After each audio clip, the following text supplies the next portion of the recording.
Homeschool planning is one of the things that totally stresses out homeschool parents. Planning an entire homeschool year can be super stressful, but I have developed a system that I'm happy to share with you today to keep it simple and, dare I say, easy. Welcome back to Making Everyday Magic. My name is Shanna, and if you are new here, we are a homeschooling family of 4. We are entering our 9th year of homeschooling for the 2025-2026 homeschool year, and we are in the final push before we actually get started, which means that I am deep in the throes of planning. Today, I'm happy to share with you a simple homeschool planning for the whole year, made easy.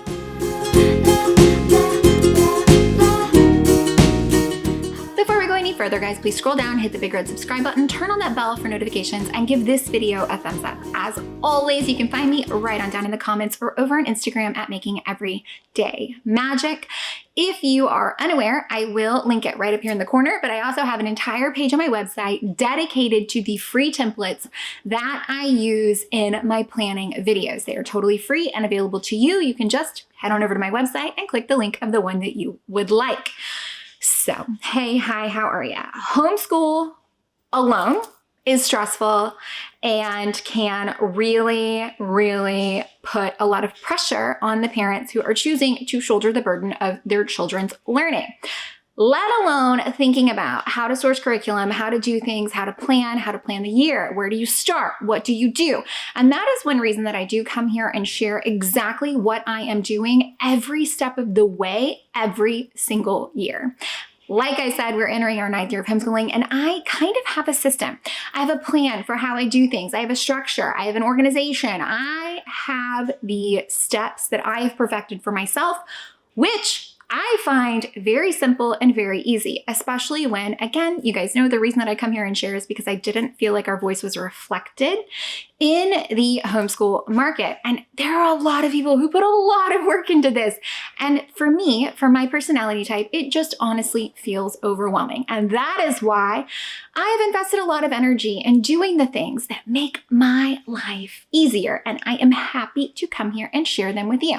So let's discuss some simple, that's the keyword, and easy, also the keyword here, homeschool planning for my entire year. Now, you may think, great, this is all wonderful in theory, Shanna, but how does it work in practice? And I can tell you, the planning that you are seeing in this and every subsequent video throughout the month of July to get us ready to start our homeschool year in August, you are watching me in real time actively plan our homeschool year. This is literally exactly what I do. I am not exaggerating. This helps me, knowing that I'm going to come here and share it with you, helps me get on it, get it done, and I just film what I'm doing along the way. Now let's pause. How we feeling? How we loving it? I wanted to go a little darker, not super dark, and throw in some bangs. I'm loving them. They're a little floofy today, but I've been doing like a little nice, like little shape around my, I needed something different. And so this is where we are. So new homeschool year, new hair. You guys know how I roll. If you've been here for any period of time, you've seen about 1,000 different hair colors, hairstyles, haircuts, all the things. But I am currently really vibing on this one and I love it. And I think it'll be pretty low maintenance. So, then I say that. I think this needs to be a little shorter because it is right in the eyeball, even when it's floofy, but we'll get there.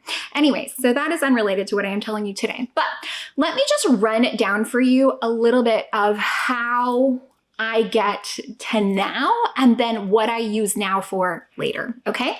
So if you've been following any of my videos in the last couple of months, you have watched me debate what I'm gonna use. You've watched me talk out what I'm gonna use. Again, you guys, by sharing with you, it helps me an absolute ton.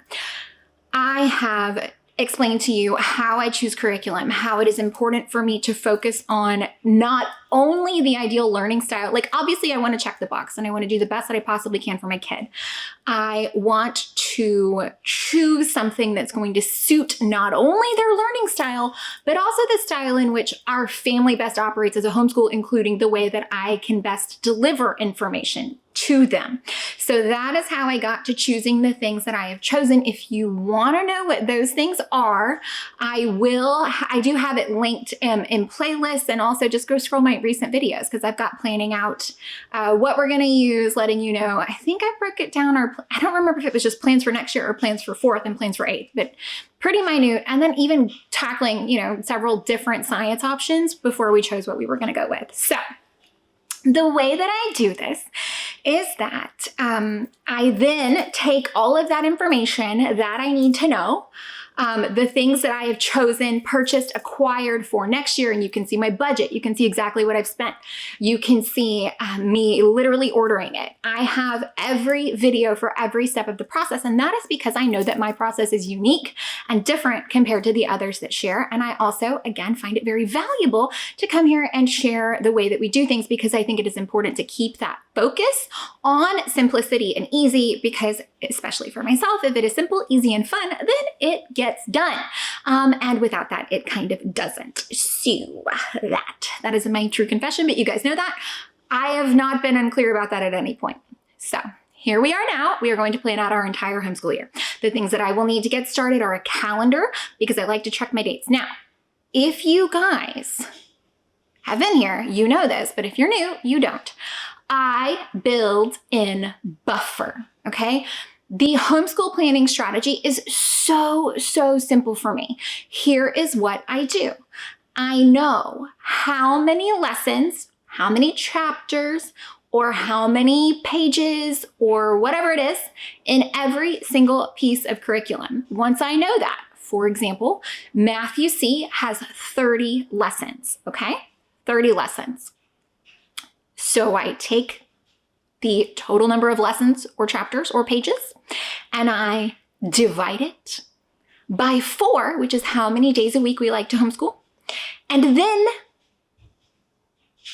I take how many lessons or chapters, and then I just math.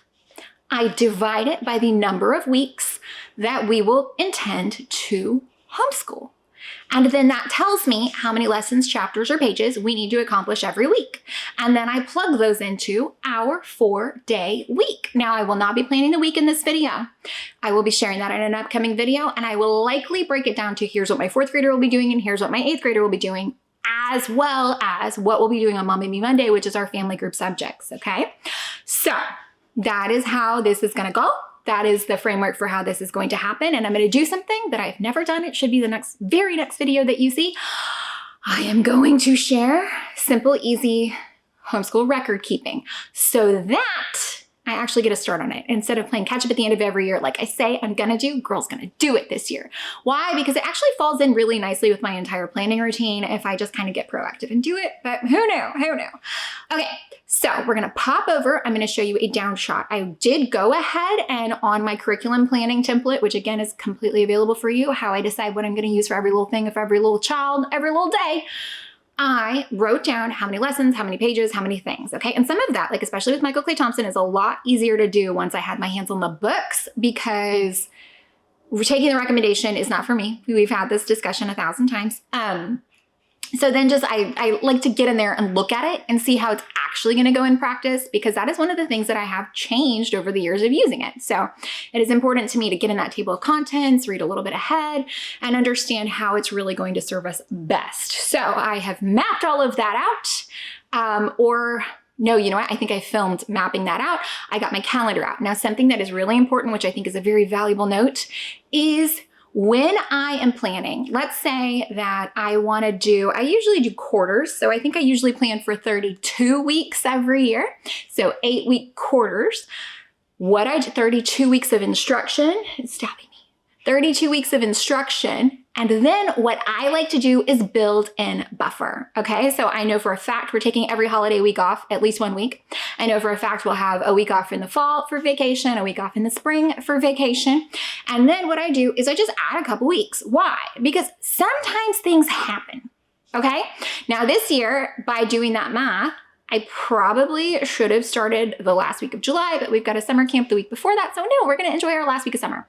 It allows me to build in flexibility when things go off the rails. And if you've been homeschooling for any amount of time or watched any of my recent videos, you know, stuff comes up. At this time last year when I was planning, we were not selling our house. We were not moving. This was not a thing. We were not about to have 1 million workers in my house. Like that, none of that was on the table. And then that's how the year shook out. So having that buffer built in truly, truly, truly saved us last year. I will never give it up. Something about that in going through those struggles is encouraging me more to focus on the simple, easy planning, the simple, easy curriculum, the simple, easy keeping it manageable, not overdoing it because I'm the girl who sees it, wants to do it, and then in practice wants to stab myself in the eyeball because I made poor decisions. So we are not going to do that. Now, don't forget, it's really important. We do a flow. We do not do that thing where you're like, this week we will read this chapter from this book and do pages 57 to 60 of this other book. And then we will jump on one foot and pat our heads and rub our stomachs and pray to the school gods that this goes smoothly. That is not for me. The way that we approach this, once I get this, and this is why genuinely, the bulk of my planning happens one time a year. And that is because I sit down and I say, we will do these things. These are the dates. We will do this first. Chapter 1 comes first, and then the next time we just pick up chapter 2. Or start with page 1, and then the next day, page 2. And we have little flags that we just move in the book to the next thing, and that is it. First, next, last, that is it. We do not do 10:27 to 11:35 is math instruction. That does not work for us. Again, simple, easy planning. The less I have to hands on it in the moment, the better my life is. It is more likely to get done. My kids know what to expect, and it all runs swimmingly. This is what works for us. I am not telling what you should do, but if you're doing something different that hasn't been working for you, give it a try. As always, I am always available for questions, comments, concerns down in the comments, and we've built a really kind of like wonderful, fantastic little secular homeschool network here. And not everybody's secular, and almost everyone is like so kind, so helpful. They'll hop in. You have a need, a question, comment, or concern. Someone here will help you, and they are glorious and wonderful and lead with kindness, and it is inclusive, and it makes me super happy and isn't totally my goal. So okay, I'm gonna stop talking. I'm gonna stop rambling. All right, guys, I hope that you found any of that helpful, entertaining, or informative. If you did, please scroll down, hit the big red subscribe button, turn on the bell for notifications, and give this video a thumbs up. This is for real. This is 8th grade. So this means that we are at the point of kind of no return. Like, we've got to get serious. We've got to be on it. We've got to be doing a good job because we are heading into the big time, the pre-show before getting to college and kind of sorting out the rest of real world life. So this year for me feels really heavy, really important. There's a lot riding on it, and I'm gonna do my best to be not that I don't every year, but do my best to get our focus back to be the absolute best homeschool support network to my kids that I possibly can be. Because while I cannot believe we've gotten to now, but entering our 9th year of homeschooling, I have been 100% responsible. Well, we as a family have been 100% responsible for my oldest education since kindergarten and my youngest education since pre-K 3, which blows my absolute mind. Here we are. I think we're doing okay.